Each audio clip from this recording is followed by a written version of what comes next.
What's up, everybody? It's your boy, Neosynthesis here, coming at you with the deck profile of the Eldlich deck that I showed off a little bit yesterday, and when I was kind of giving my more general thoughts of Master Duel and just how the ranked games went for me in my initial first climb up to. I mean, I still haven't really played any ranked since that video, just because it was my birthday yesterday and I was a bit busy, so I was unable to. Basically, my birthday is just completely taken over by people who aren't me. So I spent the entire day in class, and then I had a dinner, so I was unable to really play any. I was able to kind of make that video yesterday, just explaining why I think that this deck has got a lot of strengths, and that why I think this deck is a really good deck for anybody who's either just getting started or just getting right back into the game, like me. But anyway, without any further ado, I'm going to go by the card. I'm going to go through the card by card, tell you what I like, what I don't like about the cards. Eldlich, the Golden Lord. I only played 2 of this. The only time the third one ever really comes up is when you're playing a stun deck that is either trying to DD Crow it or Macrocosmos it just out of the game. Any other, if it goes back to the deck, that's fine, because we can obviously resummon it through cards that I'll talk about a little bit later. But if this card is getting targeted a lot and banished, it's kind of stinks. So if this deck does become really popular and really good, the third, people might start playing countermeasures to this deck, and then the third Golden Lord might be worth playing. As of right now, I'm not seeing a good enough reason. The only other case where I have ever really wished to have another one of these Eld Lords is in the mirror match. So you actually do see a live mirror match in this in Master Duel right now. But what I said earlier about how the better player always wins because it's basically just a resource management game is very true.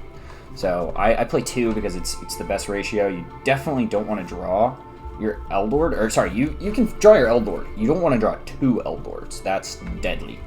So we only played the 2. Duality. This card's actually really old, but it's still really good, especially in stun decks like this. Digging through the top 3 of your cards, getting either if you need to get a Judgment, if you need to get a certain Floodgate that you know is going to be good, it's really nice to just be able to dig 3 into your deck. I only played the 2 because you can only activate 1 of each. You can only activate 1 pot of Duality per turn, so you really don't want to see 3. This is kind of a Japanese thing, by the way, that they do a lot of these 2-ofs, and I'm just kind of trying it out. Okay, next up we have Extravagance. Extravagance doesn't have a hard once per turn, but you can only activate it at the beginning of your main phase. This is the best draw spell on your deck. You hardly, if ever, go into your extra deck, which is why mine is so kind of thin and a joke. It needs rank 10s, but if you're going into a rank 10, probably already lost. Just my opinion. So, banishing cards from the extra deck is no problem. Drawing 2 cards is ridiculous. Eldlich of Black Awakening. This one just special summons it from your hand or deck. And it won't put it in attack position, so this card's actually really bad. Basically, all the other cards will let you get more damage with your Eld Lords. But you have to play this just because you need more targets for your cards that search the Eldlichers, and because this card is it is a starter. It will get you your Eld Lord going, but it also has a really good graveyard effect. Setting 1 Golden Land trap from your deck is really good. So sometimes you might even, if you draw this card, you might even send it with your Eld Lord to revive it. I didn't really explain what Eld Lord did. So for those of you who don't know, you can send this card. Basically, send this card from your hand and 1 spell trap, and you are able to pop a card on the field. And then, if this card's in your graveyard, you can send 1 spell trap you control to actually add this card to your hand. And then there's a special summon effect where it will gain 1,000 if you add it this way. I think I'm not really 100% sure, but basically the card has a way to pop cards on the field if it's in your hand, and then when it's in your graveyard, it can basically revive with an extra step. It goes to your hand, so you can. There's a lot of the times where you get the Eld Lord back to your hand and you don't activate the second Eld Lord effect because you just need to use your Eld Lord to discard a spell, or send 1 spell from your hand to the graveyard to pop something on the field, whether that be trap card, a floodgate of some kind that's locking you out of the game. Not Macros Cosmos, but ironic that I said floodgates. You really aren't targeting floodgates, but that's what Eldlord does. He's like the whole deck. Cursed Eldland, this card's ridiculous. If this card was at more than 2, you definitely play 2, because this is like, it's a +1. You activate it, and you are able to add your Eldlich from your deck to your hand. Usually you're adding Eldlord. You can also add any of the golden land stuff. So if you have your Eldlord, you can search these cards, which are really good. I'll get into them obviously a little bit later. This card's amazing, and then when this card is sent from your spell and trap zone to the graveyard, you can you send an Eldlich monster or a golden land from your deck to your graveyard. So you either are sending the Eldlord to get that going, or you're sending one of the golden land spell traps so that you can set an Eldlixir in the end phase. So this cards are just completely ridiculous. Paying 8 feels great. White Destiny. White Destiny is actually quite good, in my opinion, because, well, A, you're never summoning things that aren't zombies, excuse me, so the restriction is really limited. The only time you're ever going into something that's not a zombie is usually going to be at the beginning of your main phase, so you can kind of play around this card. But say your opponent has like 5,000 life points, like say you're able to like hit him with your or say your opponent has 4,500 life points, that's like an easy one. You're able to hit him with like a boosted Eldlord for 35. You go in and you just have the one Eldlord in your hand, and maybe you have one in the graveyard, and you know, you maybe don't have the spell trap to send to just revive him. You can go to your battle phase, and then you can battle phase Eldlixir and summon that Eldlord, and you know, a lot of times you find game. It's a quick play spell card that can throw on 2,500 damage quick. It's honestly, in my opinion, it's pretty strong. I like the Eldlixir, and then obviously it has the standard Eldlixir spell trap that you can set one golden land from your spell trap zone directly to your deck. So a lot of times you have this set and this set. First I want to talk about TT. It's pretty good, just a good trap card, really, really good at 3 in this format. I would consider running 3, but as of right now, I have a couple cards in the deck that are at just 1. I really just have the 1 card that I have for the third TT, or there's really like 3 cards, and I'll talk about the other 2 that I'm considering on the 40th card. Eldlixir Scarlet Sanguine. This is like the best card in the entire deck, especially summons your Eldlord from your deck or your graveyard. It has a little restriction, but literally it never comes up, hardly ever. And then it has that standard Eldlixir effect that you can banish it and send a golden land. 3 Judgment is like the most important trap card in your deck.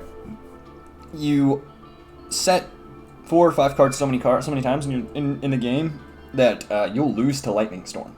You'll lose to Lightning Storm, you'll lose to Duster. So you negate it. You just negate it. And then Solemn Strike. Strike is really, really, really good because you can negate a lot of things that are really popular right now in the format. You can negate Eldlich. It's not that good because it stays in the graveyard. But you can negate hand traps, Max C, Effect Veiler. You're not really Effect Veiling much. Ash, you get Ash, you can strike the Ash.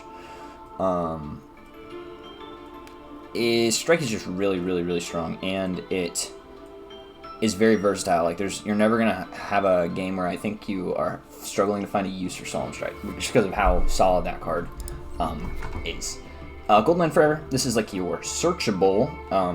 Not really that searchable. You can really only search it with the. Actually, wait. Yeah, you can only search the Golden Land Forever with the Cursed Eldland. Actually, I think some of the cards let you set golden. Yeah. You can also set. You can set this card. I'm wrong. You can set this card with like everything. You can set this card with this card, this card,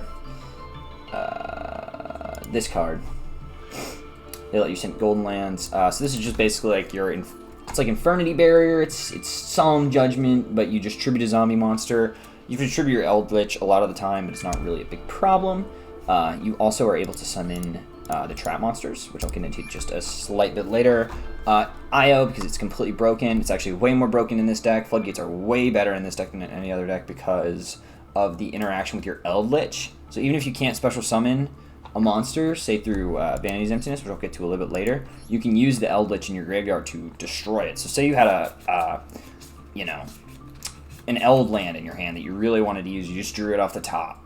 You have IO, face up on the field, and you have your Eld Lord in the graveyard. You can just pop your IO, and then pop off. Anti-Spell Fragrance, I just have one.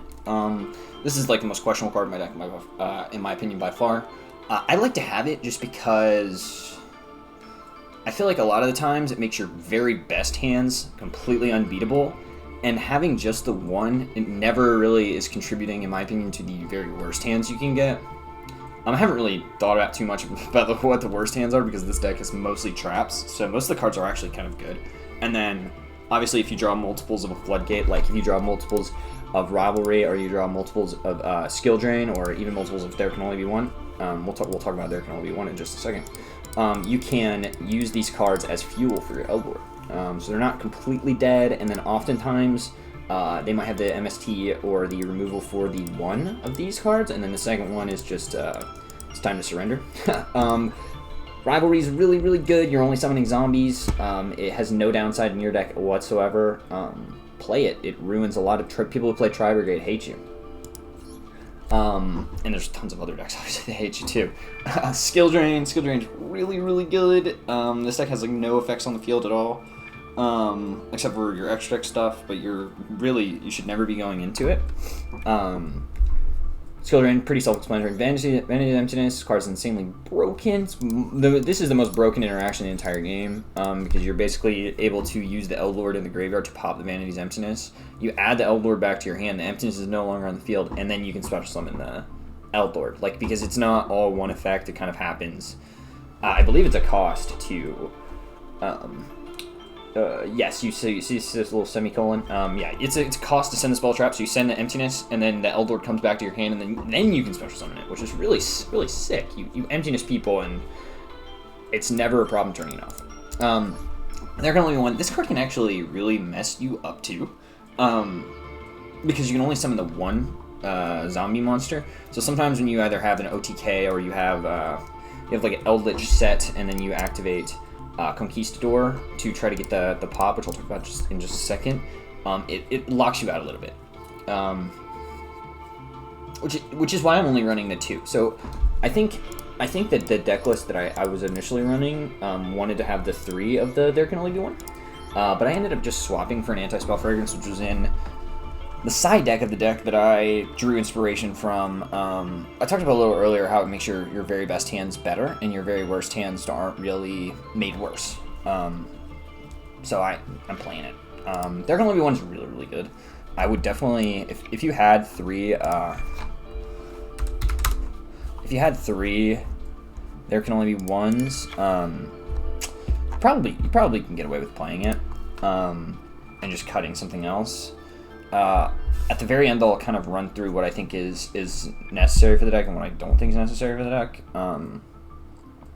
There Can Only Be One is really good. I wouldn't say it's the most necessary card in the entire list.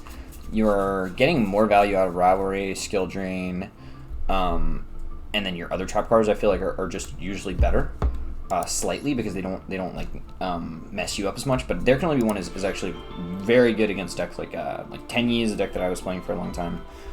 This deck pretty much locks him out of the game. Or this card locks him out of the game. So there may come a time where I cut the anti-spell and I go for the third There Can Only Be One. But that's not today. And then to round out the list, we have Hakero of the Golden Land. This card basically, when it's set, you can special summon it, and then if you controlled Eldlich the Golden Lord, you can banish a card from your graveyard. It's really insane in the mirror match. For banishing their Eldlords. Most people, I think, will be playing two of the Eldlords, so you banish one of their Eldlords. They're not looking good. You can maybe banish both of the Eldlords and you just win the game. Conquistador is completely broken. This is like the best card. This is probably the reason you play the deck, because you're setting this card from your deck with the variety of elixirs that you have. And then when this card's activated, when it's on the field and you control an Eldlich Golden Lord, you can destroy a face-up card on the field. So that's really insane. And you get a body, you get an 1800 defense body. The cute plays you can do are in your end phase, you activate Conquistador and Hakero that you had set, banish a card from their graveyard, assuming you have the Elder Lord, pop a card, and then at the start of your next turn, you can overlay into a rank 5, which is, I guess, a pretty smooth transition for the extra deck. I have not invested in the extra deck for this deck. There are obviously the train rank 10s, and there are really good rank 5s. So the reason I'm not investing in them is because you definitely need multiple of all of those ultras because of extravagance and prosperity. These cards banish a lot of cards from your extra deck. Prosperity, you actually get to choose, I believe. But extravagance, you can banish all the cards, and basically you just don't want to go into your extra deck, period. But I'm running 3 Volcanosaurus. It's normal. It's like a common, and it actually probably can come up. You can detach 1 card on the field and burn. So you can maybe find creative games with this, creative game angles with this, where you're end phase Conquistador and Hakeroing, and then you're overlaying into Volcanosaurus, and then use Volcanosaurus, and then overlay into Gaia the Thunder Charger. Same kind of thing with Shark Fortress. Shark Fortress allows you to target 1 monster to make 2 attacks. A lot of the times that's going to be at 3,500. Eld Lord.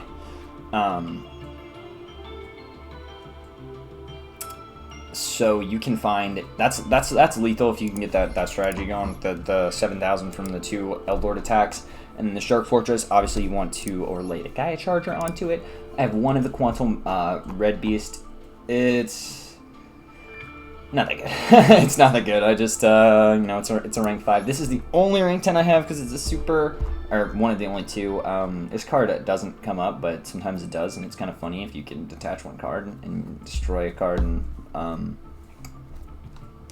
burn them for 1,000.